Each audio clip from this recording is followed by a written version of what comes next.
चलिए, इस रिपोर्ट के जरिए आपने विषय को समझा। हमारे साथ जो खास मेहमान जुड़ रहे हैं उनका परिचय आपसे करवाते हैं। भारतीय जनता पार्टी से हमारे साथ आलोक वत्स जुड़ रहे हैं। इंद्रजीत सिंह टीटू राष्ट्रीय उपाध्यक्ष हैं आरएलडी के। स्वामी चक्रपाणि महाराज हिंदू धर्मगुरु हमारे साथ जुड़ रहे हैं। आप सभी का बहुत स्वागत है। स्वामी चक्रपाणि महाराज, मैं आपके पास आऊंगा। ऐसे विषय जो कि बहुत संवेदनशील हैं, ऐसे विषयों को लेकर फिल्म बनाने से पहले 100 बार सोचा जाना चाहिए। मनोज मुंतशिर शुक्ल, जो कि स्वकथित सनातन धर्मावलंबी, स्वकथित नेतृत्वकर्ता बने हैं सनातनियों के, और उनका कहना है कि जो ये फिल्म बनाई गई है इसमें कुछ भी ऐसा नहीं है जिसका विरोध होना चाहिए। अगर विरोध होता है तो ये स्वागत योग्य है। उन्होंने कहा है, आज न्यूज़ स्टेट के साथ वो जुड़े थे, उन्होंने कहा था कि जो विरोध हो रहा है वो ठीक बात है और सनातन में ही ऐसा संभव ही है, और हम उन तमाम बातों को दुरुस्त करेंगे। 3 घंटे की फिल्म में 3 मिनट की चीज़ों पर विरोध है, उनको हम दुरुस्त करेंगे। कैसे आप इसको देखते हैं? नहीं, इसको मैं इसी रूप में देखते हैं कि कहीं ना कहीं मनोज मुंतशिर इस बात को जानबूझ करके हिंदुओं की भावनाओं से खेलने का काम कर रहे हैं। वो एक अच्छे राइटर हैं। पहले तो उन्होंने वो किया कि एक अच्छे राइटर के रूप में और हिंदुओं के बारे में धार्मिक कई बार अपने संवाद करके लोगों को ये महसूस कराया, दिलासा दिलाया कि वो हिंदुत्व और सनातन को समझते हैं। लेकिन जिस प्रकार से संवाद लिखा, इससे पता चल गया कि मनोज मुंतशिर एक संकीर्ण, एक कुत्सित मानसिकता से ग्रसित व्यक्ति हैं। एक कहीं न कहीं दिवालिया दिमाग से दिवालिया है, और कहीं न कहीं पैसे और प्रलोभन और जिहादियों के चक्कर में आके जिस प्रकार से उन हिंदू सनातन के देवी देवताओं का अपमान किया है, जिस प्रकार से सनातन धर्म का अपमान किया है, वो अक्षम्य अपराध किया है। आप जरा सोचिए शुभम जी कि उन्होंने जिस प्रकार के संवादहीनता किया है कि हनुमान जी, जिसके हम लोग बचपन से एक अष्ट सिद्धि नवनिधि के दाता हैं, उनके लिए संवाद उन्होंने लिखा है कि तेरी बुआ का बागीचा है क्या जो हवा में हवा लेने चला आया। आप जरा सोचिए, पवन पुत्र हनुमान के लिए इस तरह की शब्द कोई शायद जिहादी भी नहीं सोच सकता, उसकी हिम्मत भी नहीं हो सकती। और ये कथित रूप से हिंदूवादी बनते हैं। पहले तो मुंतशिर थे, उर्दू शब्द अपने साथ आधा लगाए थे, बाद में मिश्रा भी लिखने लगे। तो निश्चित रूप से यह इन्हें हिंदू की चाहत है, न मुस्लिम से आदावत है। इनका धर्म सदियों से तिजारत है।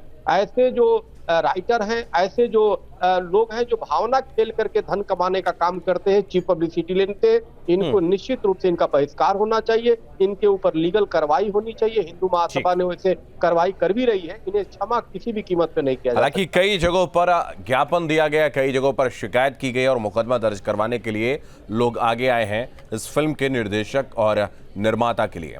इंद्रजीत सिंह टीटू हमारे साथ आरएलडी से जुड़े हुए हैं।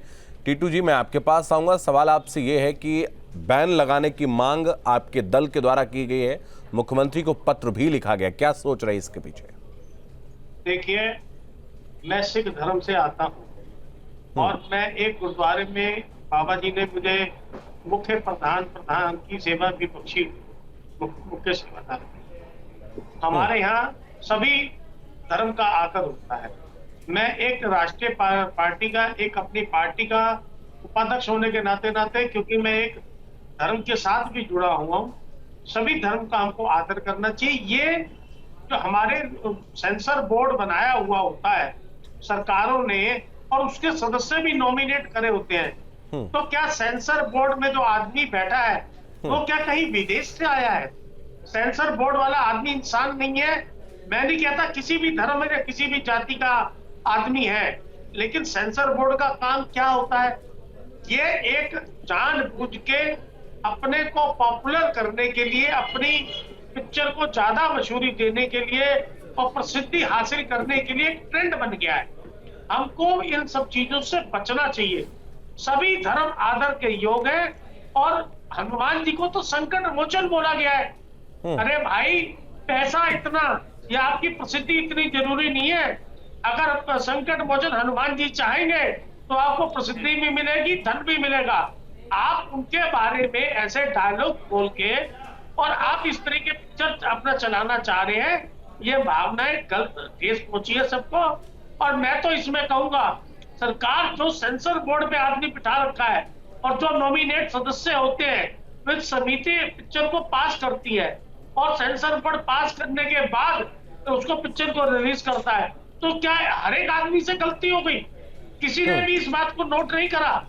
ये कैसा चंपा है? लेकिन वो कह रहे हैं कि 3 दिन के अंदर हम सुधार कर दोबारा रिलीज करेंगे। आप समझिए जी, आप गलती करके, आप गलती बड़ी या छोटी करके और एक वर्ड बनाए सॉरी और माफी, क्या हर गलती माफी के काबिल है? आप हिंदू धर्म से आते हैं, आप हिंदू धर्म की भावनाओं से खिलवाड़ कर रहे हैं। आप बजरंग बली के नाम से, अभी आपने देखा एक प्रदेश में चुनाव हुआ और उसमें बजरंग बली जी ने किसको जिताया किसको हराया, मैं उसमें नहीं जाना चाह रहा। ठीक है। मैं आऊंगा आपके पास फिर से। धर्मेंद्र सिंह हमारे साथ समाजवादी पार्टी से जुड़ गए हैं। धर्मेंद्र जी, मैं आपके पास आऊंगा।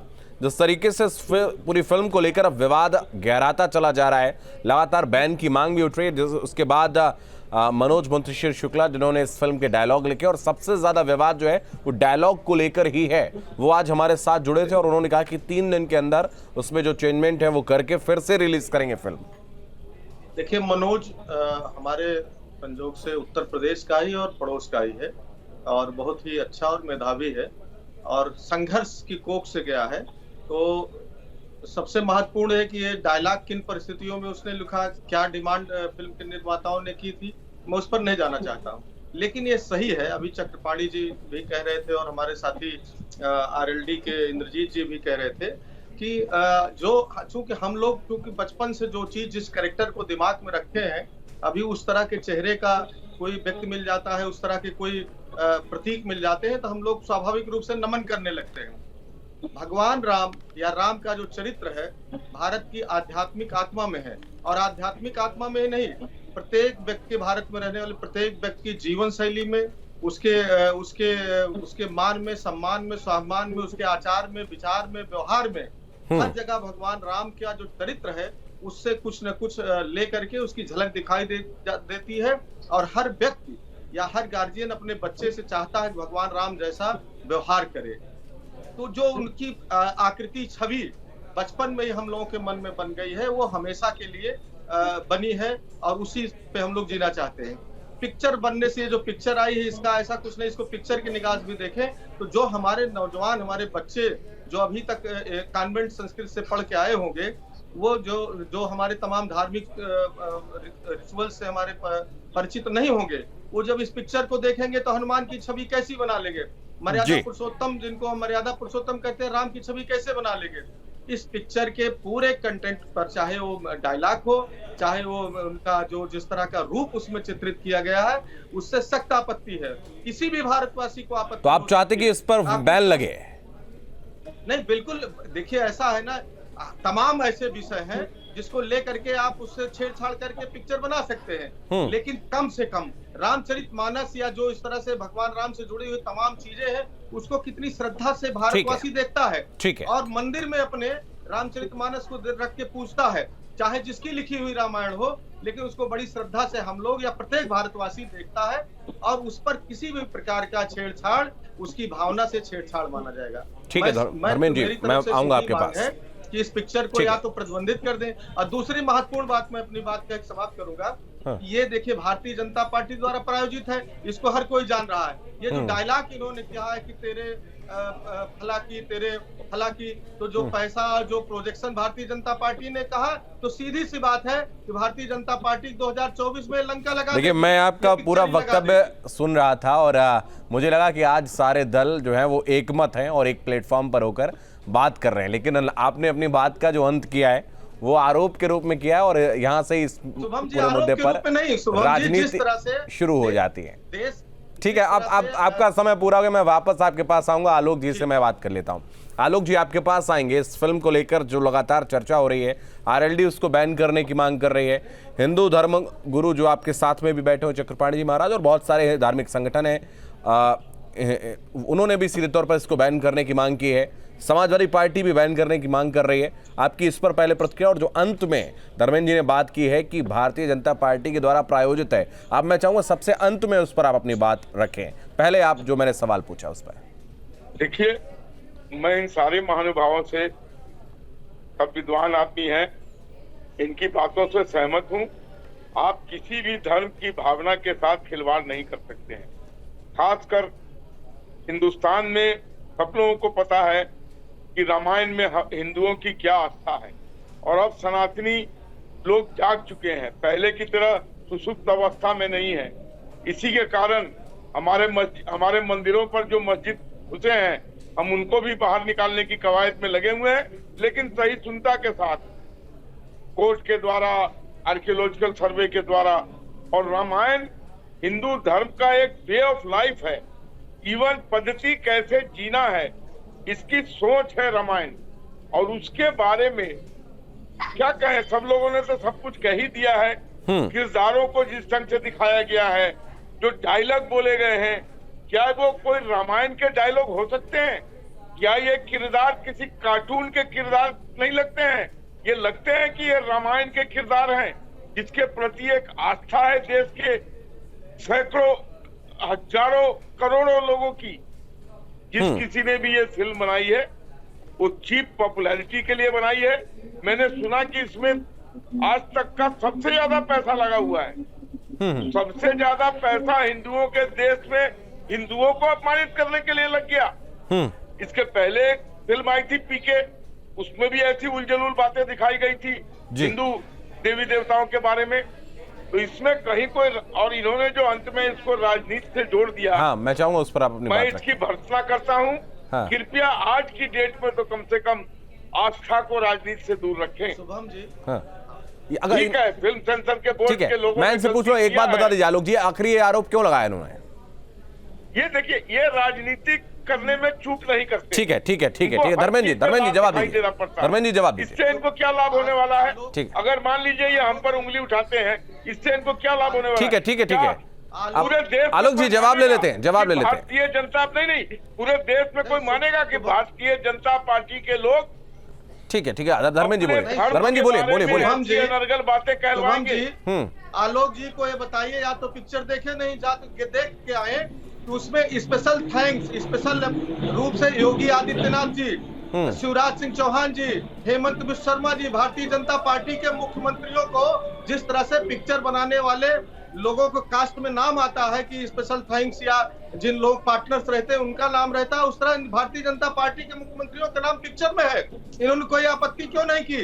ये पिक्चर स्क्रीन करा के देख करके, और जब इनको मालूम था कि दिल्ली से निर्देशित है कि इस पिक्चर को लॉन्च करना है, चुनाव का समय आ रहा है, और उस पर उत्तर प्रदेश भारतीय जनता पार्टी के नेताओं के, मुख्यमंत्रियों के नाम डाले गए हैं, उस पर भारतीय जनता पार्टी को आपत्ति करनी चाहिए थी। दूसरी, ये पिक्चर स्क्रीनिंग कमेटी से पास हुई सेंसर बोर्ड से, वो सेंसर बोर्ड में कौन बैठा हुआ है? केंद्र की सरकार भारतीय जनता पार्टी की है, और सेंसर बोर्ड से पिक्चर कैसे पास हो गई, ये किसकी जिम्मेदारी होती है? मैं कोई राजनीति नहीं करना चाहता हूं, लेकिन आलोक वत्स जी को ये ध्यान रखना चाहिए कि भारतीय जनता पार्टी, मोदी जी और ठीक है आलोक जी, इस बात में थोड़ी सी सच्चाई ये है, जो इनकी बात से मैं इनके पूरे वक्तव्य से सहमत नहीं हूं, लेकिन इन्होंने कहा कि जो भारतीय जनता पार्टी के मुख्यमंत्रियों के नाम है, ये वाकई में है। मैं धर्मेंद्र जी के इस बात से सहमत हूं कि भयंकर चूक की है फिल्म सेंसर बोर्ड के लोगों ने, और सही है, वो हम लोगों के द्वारा बनाई गई कमेटी के लोग हैं। ठीक है, ठीक है, ठीक है, मैं वापस आऊंगा। चक्रपाणी महाराज, मैं आपके पास आऊंगा। सवाल आपसे ये है कि ऐसे, मैंने जब आपसे सबसे पहले इस कार्यक्रम की शुरुआत की थी तो कहा था कि एक बहुत संवेदनशील विषय है, हिंदुओं के आराध्य राम से ज्यादा इस वक्त पूज्य कोई नहीं और ना कोई था। सबसे ज्यादा मर्यादा पुरुषोत्तम प्रभु श्री राम की पूजा होती है। हर घर में आपको रामचरितमानस, रामायण मिलेगी, रामलीलाएं होती हैं हर साल, और लोग प्रभु राम को याद करते हैं, रामनवमी को बहुत अच्छे से सेलिब्रेट करते हैं। और उत्तर प्रदेश में जो राम मंदिर बन रहा है अयोध्या में, पूरे विश्व के लोगों की नजरें उस मंदिर की तरफ हैं। उस व्यक्ति के जीवन पर या उससे प्रेरित होकर कोई फिल्म बनने की अगर कोई हिम्मत करता भी है, कोई बनाने की हिम्मत करता है, तो उसको आखिर कैसे इतनी गैर जिम्मेदाराना रवैये के तहत बना दिया जाता है, उसको पास भी कर दिया जाता है, रिलीज भी कर दिया जाता है, और बाद में कहा जाता है कि चलो अच्छा बुरा लगा है, ठीक है, बदले दे रहे हैं। बिल्कुल शुभम जी, यही बात सबको खल चुकी।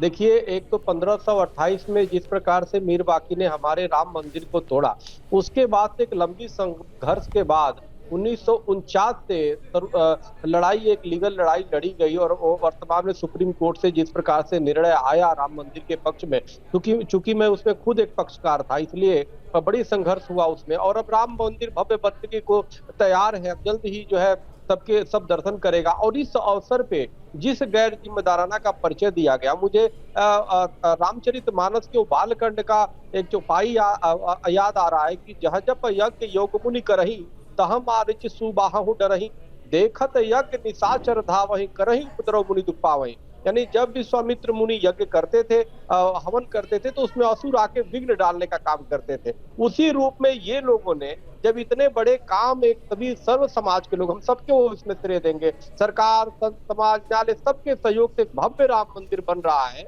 तो उसमें ये जानबूझ करके एक कार्टून की छवि, वो भी अमर्यादित शब्दों का प्रयोग, गर्हित शब्दों का प्रयोग, इस प्रकार से संकीर्ण मानसिकता का परिचय दिया, कुत्सित मानसिकता का परिचय दिया, उसमें विघ्न डालने का एक प्रयास है। इसलिए इनको किसी भी तरीके से क्षमा नहीं कर, और मात्र भाषा में नहीं, शुभम जी, भाषा और भेष दोनों से उन्होंने खिलवाड़ किया है। आप भेष भी देख लो, हनुमान जी का ऐसा लगता है कि कोई जिहादी है, इस्लामीकरण उसका कर दिया है उसके कैरेक्टर का, और संवादहीनता तो किया ही है। भगवान श्री राम का जब हम पूजा करते हैं या कोई करता है भक्त, या हनुमान जी का जब पूजा करता है, तो वो मात्र एक चित्र नहीं होता बल्कि एक चरित्र होता है। ठीक है, और उस एक बात चूंकि आपसे मैं पूछना चाहूंगा, चूंकि आप गैर राजनीतिक व्यक्ति हैं यहाँ पर और एक धर्मावलंबी हैं और आप एक धर्म का प्रतिनिधित्व भी करते हैं। हालांकि किसी भी धर्म के बारे में, मैं ये साफ तौर पर कह रहा हूं, किसी भी धर्म के बारे में कोई प्रतिक्रिया भी नहीं करनी चाहिए और ना ही कोई ऐसे किसी रचना को रचना चाहिए या फिर फिल्म बनानी चाहिए जब तक उसके बारे में आप बिल्कुल पूरी तरीके से तथ्यों को जुटा ना लें। मैंने इस फिल्म को देखा है, जिस दिन रिलीज हुई उस दिन इस फिल्म को मैंने देखा, जिसमें जो लोगों के किरदार हैं, चाहे वो विभीषण की बात कर लें, चाहे वो रावण की बात कर लें, रावण वेल्डिंग करता हुआ नजर आता है उसमें।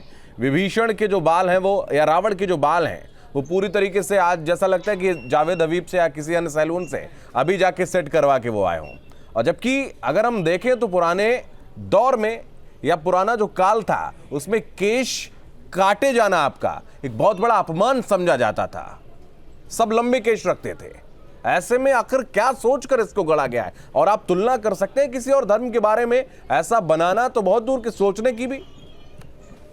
बिल्कुल शुभम जी, आप देखिए ना कि हम जब 40 साल पहले रामानंद सागर जी की रामायण चली थी, अभी कोरोना काल आया तो सभी लोग घरों में कैद हो गए। इतने आधुनिक होने के बाद भी लोगों ने उस रामायण जब शुरू हुआ तो सरकार को धन्यवाद देने लगे और सभी लोग अपने बच्चे और परिवार के साथ देखते थे। और वो बच्चों में कितने संस्कार आए कि वो बच्चे तीर धनुष लेके उसी तरह के रोल करते थे। आप जरा सोचिए, अब ये करें कि जी हमने संवाद ऐसे लिखा ताकि आज की भाषा लोग समझ पाए। क्या आज की भाषा ये? तो साल भर बाद तुम माँ बहन की गाली उसमें दिखाओगे भाई, कहोगे कि आज की भाषा हम बता रहे। तो ये कहीं ना कहीं अपनी एक तो बेहुदगी आपने किया, ऊपर से उसको जानबूझ करके अमली जामा पहनाने का जो प्रयास है ये बहुत ही निंदनीय है, ये अपराध है और इन्होंने पाप भी किया है। इसलिए निश्चित रूप से सरकार को भी इसे तत्काल संज्ञान में लेना चाहिए, इनके खिलाफ भी प्लस सेंसर बोर्ड के भी। सेंसर बोर्ड जिस प्रकार से कभी पीके फिल्म, कभी वो अनेक फिल्में जो अभी भगवा वाला था उसको भी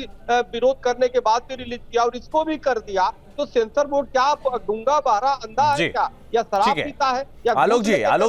आलोक जी जवाबदेही आपकी इसलिए और बनती है, मैं आपके पास आऊंगा, जवाबदेही इसलिए बनती है क्योंकि आप केंद्र में भी है, उत्तर प्रदेश में और देश के तकरीबन बड़े राज्यों में आपकी सरकार है, इसलिए जवाबदेही आपकी इसलिए बनती है कि आखिर सेंसर बोर्ड क्यों चुप रहता है, क्यों मौन रहता है? ये एक बहुत बड़ी बात है। हालांकि आपने भी सवाल खड़े किए हैं अभी सेंसर बोर्ड पर, लेकिन बात यह है कि उसके बावजूद रिलीज होते और बार बार ऐसी फिल्में बनती हैं, क्या क्यों ना नजीर पेश की जाए कार्रवाई करके सरकार के द्वारा? आपने मुझसे प्रश्न किया है? जी आलोक जी, बिल्कुल, मैं सरकार से कल से ही अपील कर रहा हूं और मैंने वहां पे चिट्ठियां भी लिखी हैं, इन्फॉर्म भी किया है कि इस फिल्म को और जो उसमें चीफ मिनिस्टर के बारे में प्रदर्शित किया है, मैं ये भी तहकीकात कर रहा हूं कि उन्होंने उनके परमिशन से किया है या खुद ही नाम लिख दिया है। मुझे नहीं लगता कि योगी जी या कोई भी चीफ मिनिस्टर इस फिल्म को अगर देखे होते तो इस तरीके का उनको थैंक यू कहते कि हाँ जी बहुत अच्छी फिल्म बनाई है। मुझे नहीं लगता है। ये लोग फंसेंगे और बुरी तरीके से फंसेंगे और इस फिल्म को इमीडिएट बैन कर देना चाहिए। कुछ डायलॉग वायलॉग बदलने से क्या ये कॉस्ट्यूम भी बदल लेंगे? पूरी की पूरी सीता का ड्रेस देखा आपने? ये आपने खुद का अभी बाल का स्टाइल था जैसे हबीब के यहाँ से सेट करा के आए हो। इस तरीके की चीजें हिंदू भावना को किस तरीके से आहत कर रही हैं, ये तो बिल्कुल ही लात मारने की बात हुई है हमारे भावनाओं के ऊपर, इसको पूरी तरीके। ठीक है इंद्रजीत जी, मैं आपके पास आऊंगा। सवाल आपसे यह है कि जब किसी धार्मिक व्यक्ति को लेकर अपनी अभिव्यक्ति रखी जाती है सामने, तो क्या आपको सोचना चाहिए, आपको समझना चाहिए और जो वाकई में जो स्थिति है उसको रखना चाहिए सामने? पहले भी रामायण बनाई गई है, पहले भी रामानंद सागर ने ऐसे रामायण को रचा जिसकी आज भी कोई तुलना नहीं की जा सकती किसी और सीरियल के द्वारा, किसी और फिल्म के द्वारा। तो उसके बावजूद आपके सामने जब एक उदाहरण सेट है, उसके बाद आप उसमें अपना कुछ डालने की कोशिश करते हैं, कितना उचित है? शिवम भाई, मैंने तो अपने वक्तव्य की शुरुआत ही वहां से करी थी कि आदमी की इस गलती की शुरुआत कहां से हुई। इस गलती की शुरुआत हुई सेंसर बोर्ड से। अगर सेंसर बोर्ड अगर सचेत होकर इस काम को करता और वो अच्छे तरीके से इस पे चेकिंग करते, तो उनका काम है सेंसर बोर्ड का, तो आज ये विवाद नहीं होता। इसका मतलब उसको कहीं ना कहीं उनकी बातों को इग्नोर करा गया। फिर उसके बाद ये सस्ता साधन चुना गया कि आपकी चर्चा में जितनी ज्यादा चर्चा में पिक्चर आएगी, आपकी पिक्चर उतनी ज्यादा चलेगी। बिल्कुल, ये बड़ी बात आपने कही है। ठीक है, बहुत धन्यवाद आप सभी का हमारे साथ जुड़ने के लिए। चूंकि समय की सीमा है, लेकिन सबसे बड़ा सवाल इस चर्चा के बाद यह खड़ा होता है कि आखिर किसी धर्म का अपमान कैसे किया जा सकता है? जिस धर्म को लेकर, जिस धर्म के आराध्य को लेकर आप फिल्म बना रहे हैं, उनके पहनावे को लेकर, उनके संवाद के जो आपके द्वारा डायलॉग यूज किए गए हैं, उसमें आप कैसे आज की ये छपरी भाषा का प्रयोग आप कर रहे हैं? जिस शब्द का मैंने प्रयोग किया है, ये बहुत सोच समझ के किया है और इसी शब्द को लेकर लगातार सोशल मीडिया पर चर्चाओं का बाजार भी गर्म है। ये फिल्म निर्देशकों को सोचना होगा, निर्माताओं को सोचना होगा और सरकार की भी जिम्मेदारी बनती है कि ऐसी फिल्मों पर कार्रवाई करें, एक नजीर बने, ताकि दोबारा ऐसी पुनरावृत्ति ना हो। इस खास कार्यक्रम में फिलहाल इतना ही। आप बने रहिए न्यूज़ स्टेट के साथ।